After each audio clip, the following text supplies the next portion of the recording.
What's your mobile number, Andres? 858 858. I got it. 997. I got you in my phone. I just sent it to you. He was an agent for a couple of years, and he got out, and then he's actually selling cars now, but he wants to get back in full time. He's trying to kind of do it on the side. I'm like, you can't do it on the side. You got to kind of do it, all the way in. Talk to him a little bit about cloud and your direct, your direct referrals and all that kind of stuff, and call transfers, and he sounded super, super interested. Nice. I'll give him a call and see where we can go. Absolutely, man. Yeah, pretty perfect.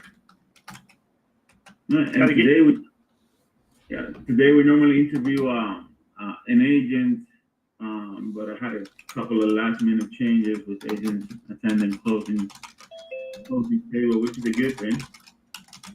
So I wanted to dive in on the back scene of things and actually ask James, who's one of our ISA and work closely with some agents, into the back end of things, how the conversations go with the leads, the transition and connection with the agents, to give agents a more clear understanding of what's happening there and how that collaboration can help smooth that transition and help, of course, with the conversions and setting up more appointments. And I'll give it a minute, see if anybody else comes in. And James, your camera's all fuzzy, Andre. Your face is all fuzzy on your camera. Probably the background. Let me remove the background here. Your background's clear, but your face is blurred out. There you go. There you go. Now you're. Oh man, change it back. You guys are so mean. It went back? All right. So, man, James, appreciate you taking the time last minute to do this. Sean, we're going to dive into on the back end process of things. I had a last minute changes with my agents, but I have set up a couple of them for the next coming week. So excited to dive into the back end process with James, into setting up the appointments, making the live transfers, having those conversations with the leads. I know it's a process that a lot of agents don't want to make the phone calls. So it is a very important aspect of things. Could you, explain a little bit on how long you've been doing this, and background into what got you into the lead generation, calling, and how you get ISA? Absolutely, man. Absolutely. I come back from the old school. My background, I started in call centers back in 2008. I done that for 12, 13 years, and Facebook, no social media, none of that was around yet. So I've seen all the changes from 2008 all the way up to present day. Pandemic hit. They shut all the call centers down. I was living in Cancun, Mexico at the time, and that's when I went to home office. I started out in the real estate business, actually working as an acquisitions manager for a team of investors across 6 different states, mainly Texas and Arizona and Michigan, Illinois, a few other states. But I had ISAs cold calling people just in the regions.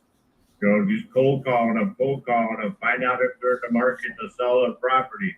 Then if they were, they'd take them through 4 pillars, find out their timeline, their motivation, condition of the home, and of course their asking price. Those leads would come into me. I'd call them up. I'd walk them through the steps. I'd get them to agree to an asking price, always contingent on a walkthrough. If they agreed on it, then we'd send our boots on the ground. They'd go out and they'd try and buy the property cash as is. I was getting leads put to me. I was getting the warm leads on that. They were already warmed up for me, but the ISAs, man, it's brutal for them to go through that, man. It can beat you up. You got to have the skin for that. So anyways, after that, I did that for about a year's time, and then I'm down to appointment setting. I worked in a few different niches with contractors, real estate with you guys now. I've worked in dental industry. I have a lot of experience with dental clients as well.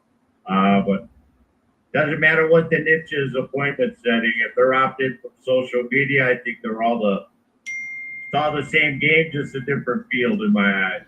Hardest part's always getting them on the phone, so you got to call the leads. So that's where I'm at now. Absolutely.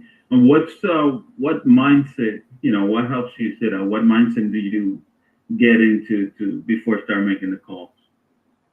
Again, I've been doing this for a lot of years, so the rejection, you can't let it get to you, man. So I think in the morning, I get up in the morning, get my coffee, listen to some good music for a while, clear my head. So I know I'm going into the battle zone, Got it. We say this, I'll sit back to that. You got to smile and dial, man.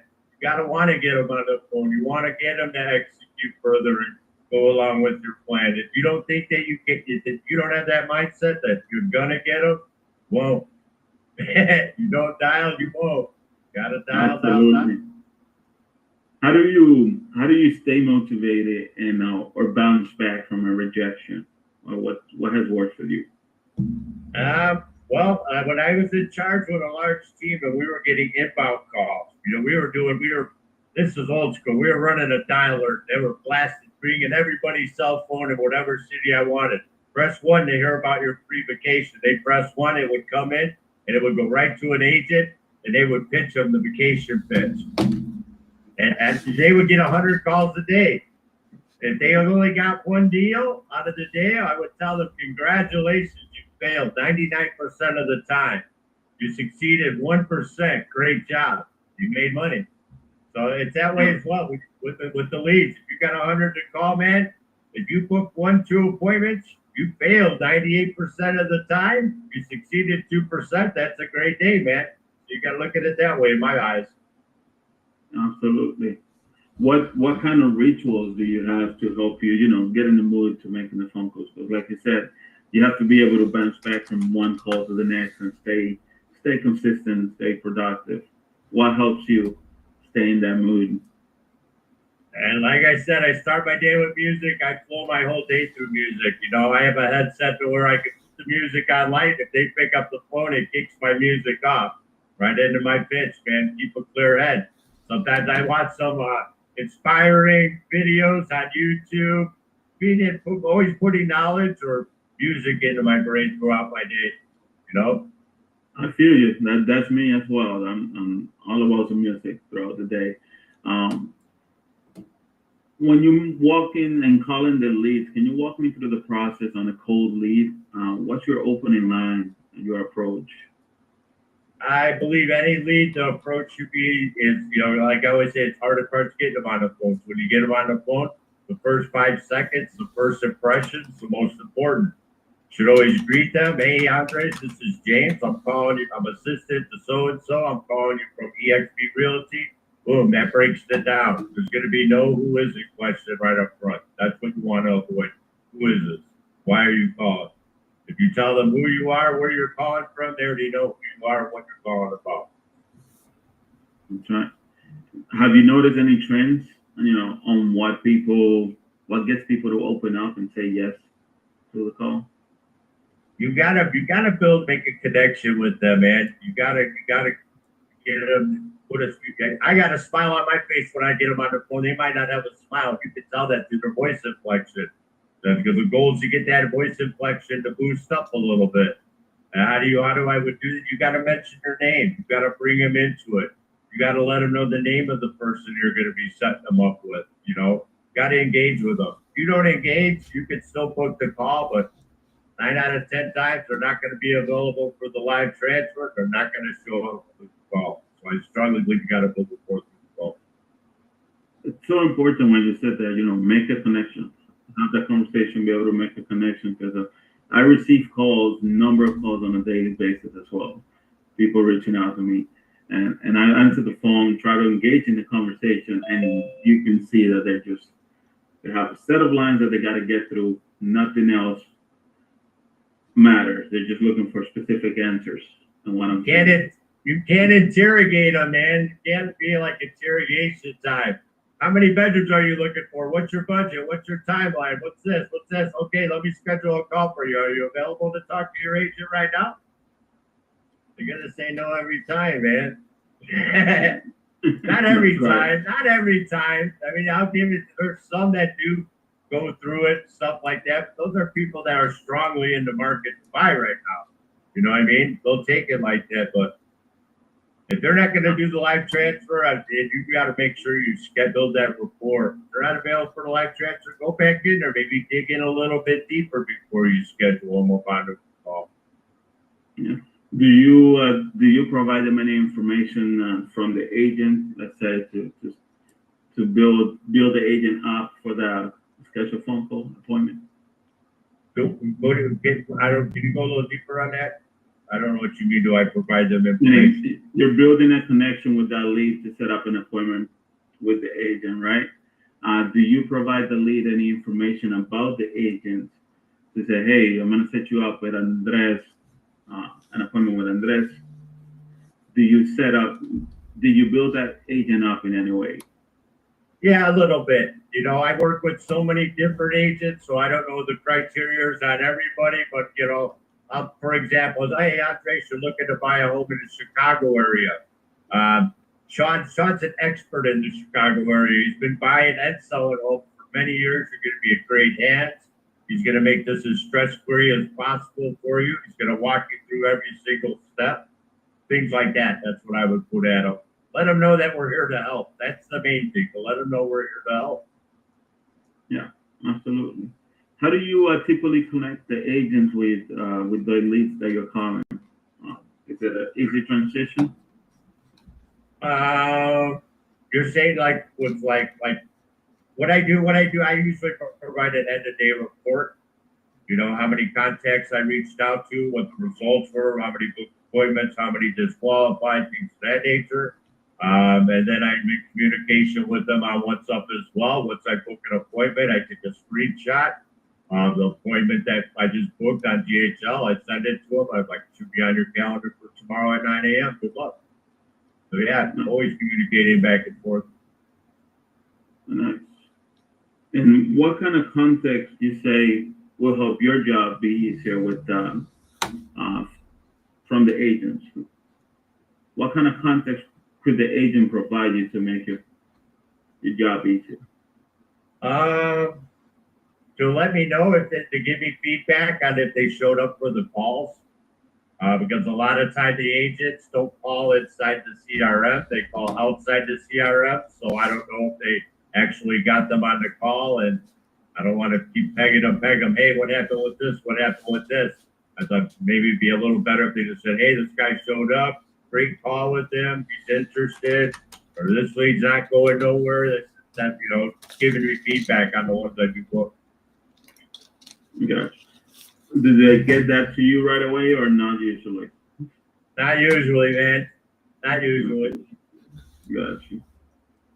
But I always go. How important is that for creating a follow-up list? Because if that agent didn't call or didn't follow up, how important would that be for you to say, okay, now you know that I got to follow up in a week or two with this lead to ensure that we don't lose any traction there, right? Yeah, I mean, I feel about, you know, if they're in the transfer stage in the pipeline, if I booked them for today and he doesn't give me any feedback on it, then you know, the next day I'll just reach out to him and call. I'll call the lead back, and if he pick up, and then I'll like, yeah, I'm calling to see if you did connect with Andres the other day regarding your list of properties. Oh yeah, you call with Andres. Okay, perfect. Then I'll just update you into the system, and we'll be in contact with you and let it go. If not, then they, oh yeah, Chief, sorry, I forgot, man. Something came up. Yeah, no worries, no worries. Are you available right now for a call? Yeah, let me see if I can get him on the phone and try to go for the live transfer. I already got all the info ready to put it in. If not, schedule it again. So you got to follow up on the ones that don't show up. Yeah, absolutely. Could you share a time where you had a call like that where the process went seamless because agents, you know, provided the right information, the right context or notes, or didn't? You don't have to say the agent's name, but a situation where you thought it could be better or went quite well on your end? Okay, well, I have an agent that I booked at least a dozen appointments for over the last week. Only 2 live transfers. Both live transfers. One's in the 3 to 6 months. One's in the 6 to 12 month stage now. Had a couple no-shows. I rescheduled one of the no-shows. What was the main question again, Andres? I'm sorry. That's pretty good data right there. 12 appointments, 2 live transfers in a week. In your situation, if they provided or put context in there that allow you to follow up with those leads and make that process a lot easier for you, or vice versa, they did not provide you context and your follow-up or initial phone call wasn't as expected.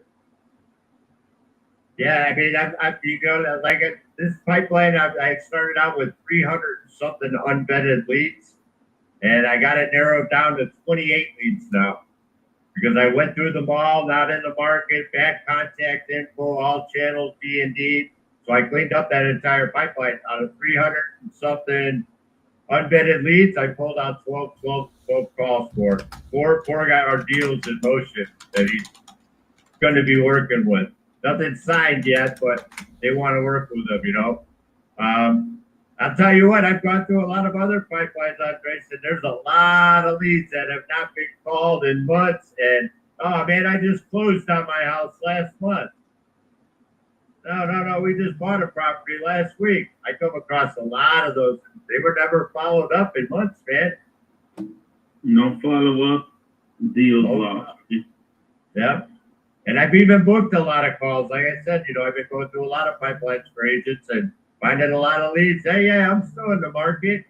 I think I talked to you guys a year and a half ago. Thanks for calling me back. Hey, you know, booking them. So you got to dial, man. You got to have a madness to your method and have a good workflow. Be consistent on it. Don't let, you know, reach out to the leads every other day for 2 weeks. If they don't pick up, put them in a nursery. Then go back and call them in like 30 days down the road. Hit them again. You know, process of elimination. The hardest part, getting them on the phone.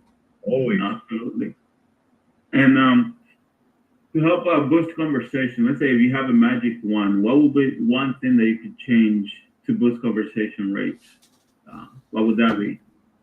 I mean, is AI smart enough to make them pick up their phone and put a little shock in their pocket or through their cell phone or something? Come on, I don't know. I wish that I've had that power for years, man. You know, it's all about timing, you know. I like to call it, if a new lead comes in, I think I always double tap them. I always call 2 times. I always leave a voicemail on the second call. And then I send them a text message behind that. So for me doing that, they're getting 4 notifications on their phone for that one reach out.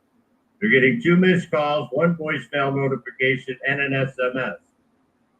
After that, leave them alone for the day, man. Maybe call them again later in the afternoon, or the next day, call them in the afternoon if they didn't pick it up. Rotate it back and forth. If you do that for about, I like to do 8 reach outs on a lead. After that, nurture them for a while. If they don't pick up an 8, and after 8 reach outs, they usually don't. Doesn't mean they're not interested because they haven't blocked your number. They haven't opted out by typing stop. They're still, you know, they're getting your information.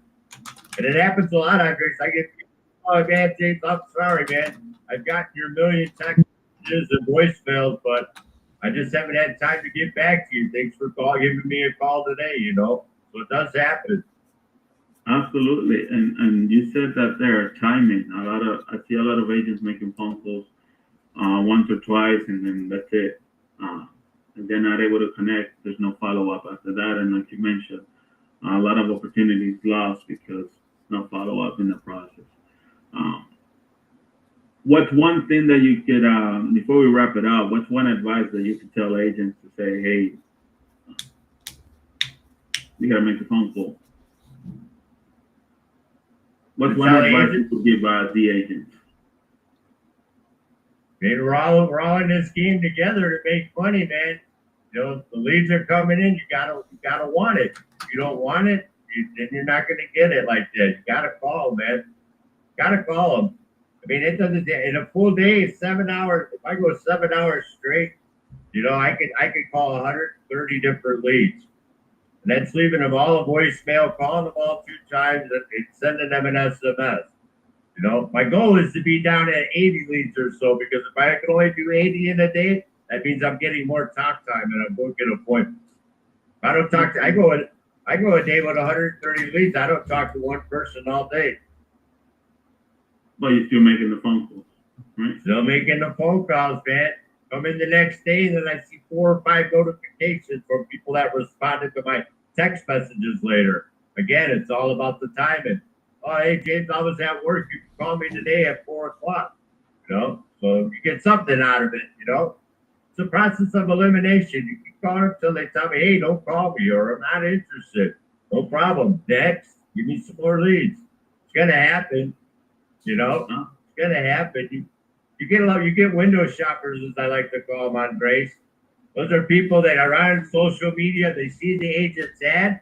It draws them in. It makes them look into the window, and they just put their name and their telephone number there, and they forget about it. They're not in the market. But the ad caught them. The ad worked. The ad brought them in. It made them give their name and number, But you get those a lot. No, I'm not in the market. I was just browsing. I like the house, the house that they were advertising or showing on or whatever. You get those. That's all right. Next, dismiss the lead, move on. Absolutely. I've seen a number of those. Nice.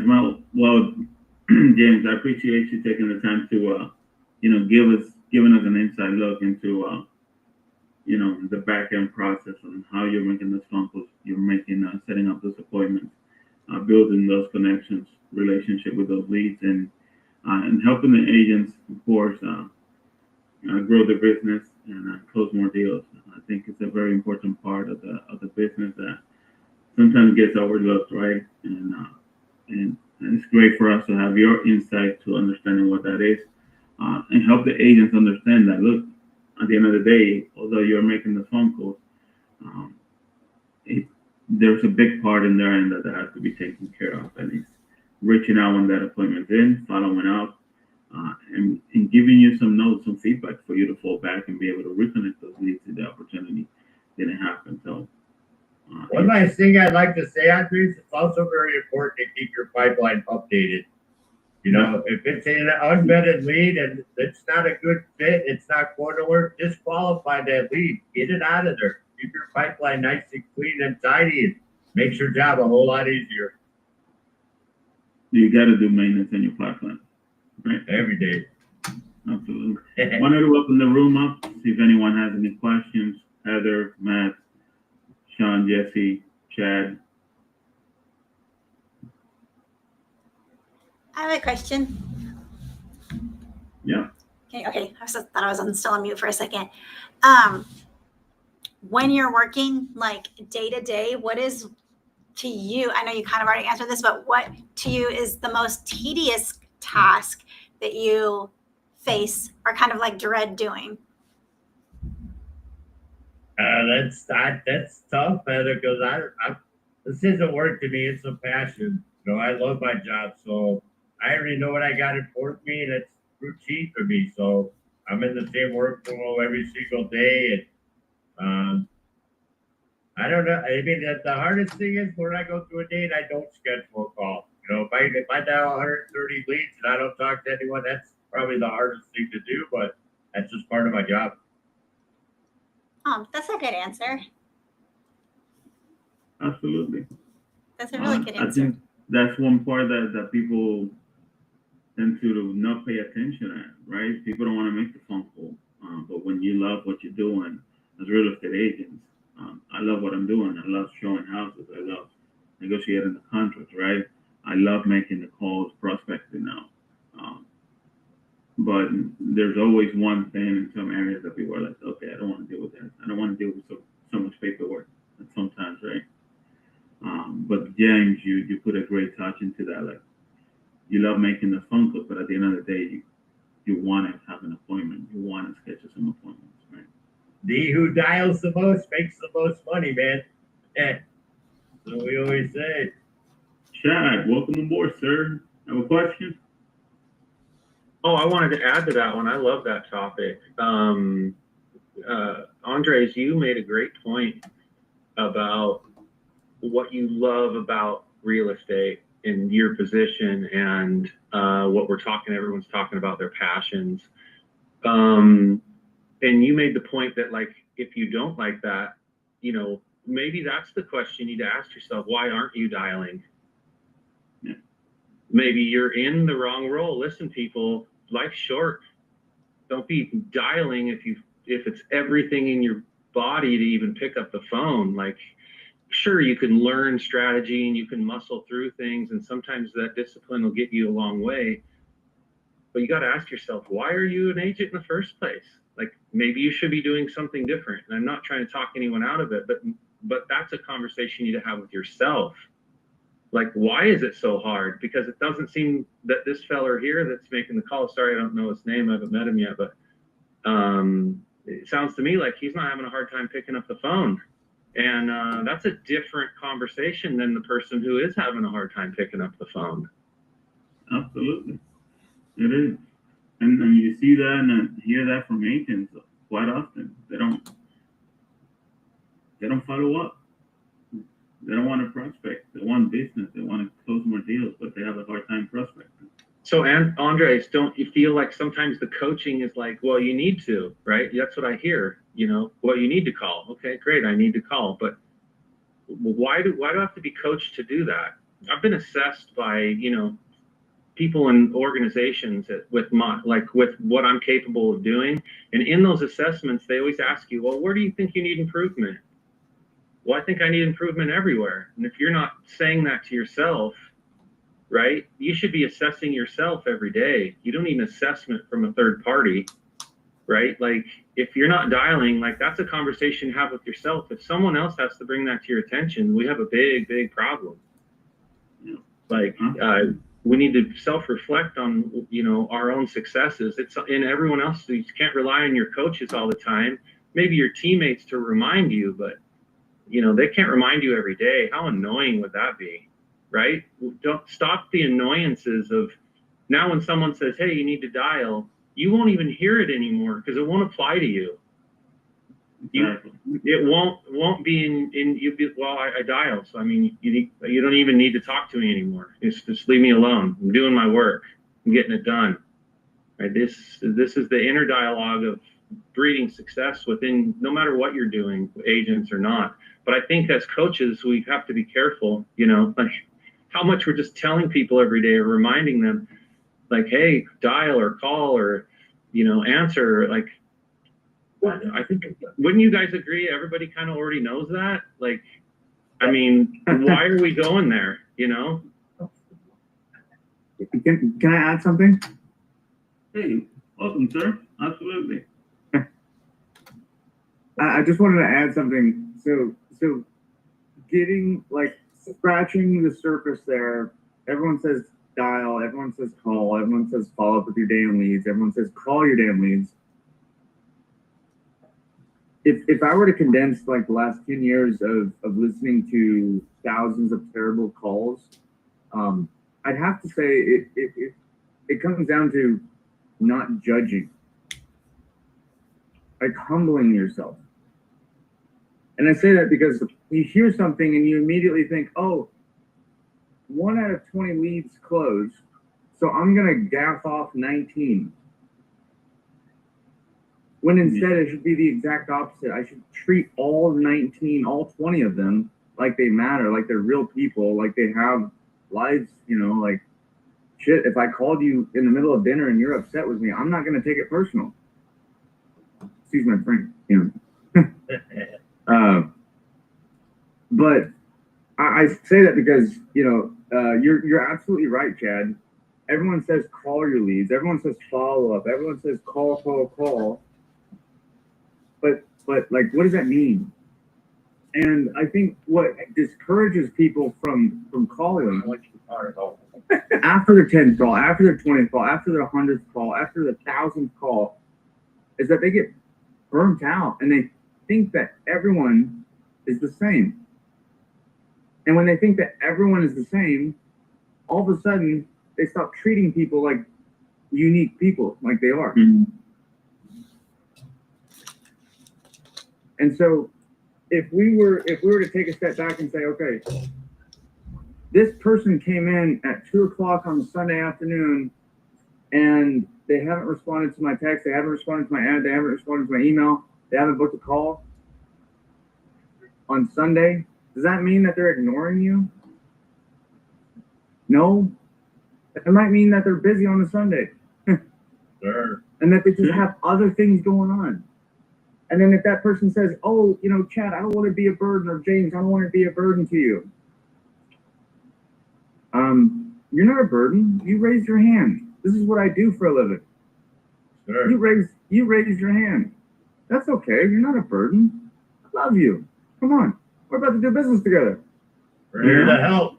Hey, Sean, could you maybe say that rounds up to they maybe are relying on you to follow up with them because they know they're having a hard time getting back around to, looking into, whatever it is they raised their hand for, and they know you're going to follow up with them. So then they just kind of stop worrying about it in a sense and like, okay, I'm pretty sure Sean will call me back when, he's always on top of it and I don't have to worry about it much. I know he's always there for me. And maybe you're just saying by calling back all the time, even if they don't answer, you're saying, I'm always here for you in a sense of love. Absolutely. And if you've cold called 100 people, you're going to get a lot of people who are going to say, oh, just call me next week.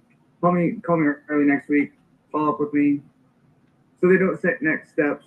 And because they don't set next steps, they call at a time that's convenient for them, not for the person, the person who is requesting a service. And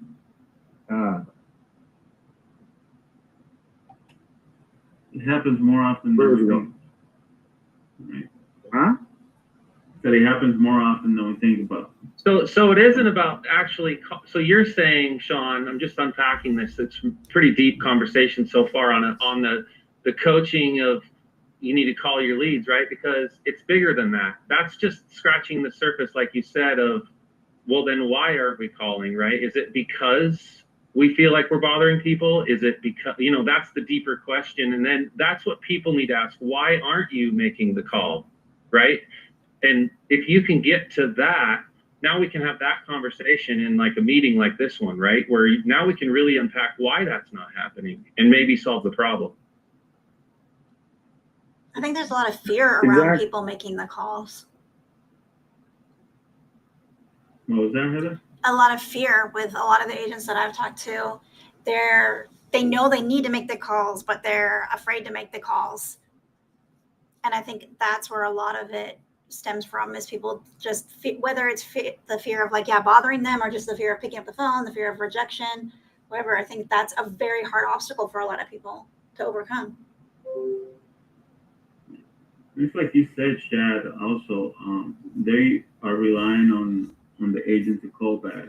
And in many cases, I feel like the agent is the one that goes to those leads. There's no follow-up structure there. Has anyone in here, if I can add to that, has anyone in here been broken up with? Oh, yeah, man, in high school. Yeah, I mean, did it feel good? Probably I mean, some of the relationships might have felt good. But that rejection, that level of rejection, I think when people are approaching the same situation incorrectly over and over again, and they are repeatedly getting rejected, it really does we all want to think that it doesn't, but it really has a serious effect on your mental well-being. It does. Yeah. I mean,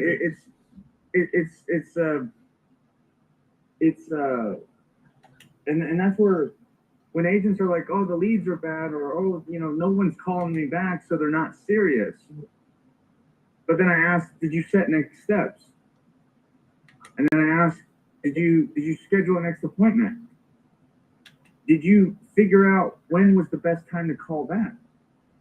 Did you find out when was the best time to follow up? You're telling me you only called 3 times? You know, these are the things that like we hear on this. I know you know, there's probably preaching and choir here, but these are things that we hear on a regular basis that, oh, this person who is proved and is looking to move closer to their mother who is sick and elderly, but this person isn't serious. Why are they not serious? Because they didn't choose to work with me. And that's a false assumption. That's a false diagnosis on your business. It's a false prescription. I need better leads. When in reality, what you're asking for is I need leads that do what I want, when I want, and exactly how I want. Yeah. Something we talked about this morning was that's a unicorn. Asking better questions, right? You don't necessarily need better leads. You got to ask more questions in there with the leads and the conversations that you're having. But man, today was great. Great stuff, James, Sean, Chad, Heather, Jesse. Thank you for joining us today. We went over the time limits that we normally set in place, but we got to carry on this conversation on these topics on another call. And man, what's working Wednesday? James, thank you for giving us a inside look into your daily. Absolutely, man. Let me get back to dialing, man. You're ticking up my dialing time. There you go. So I appreciate you being here and giving us that inside look into things. So, all right, that's all for today. What's working Wednesday? Next week, I'm gonna have an agent on board, and we'll go into what's working for them, and let's make it happen. We'll see you tomorrow on our code review Thursday, and see you.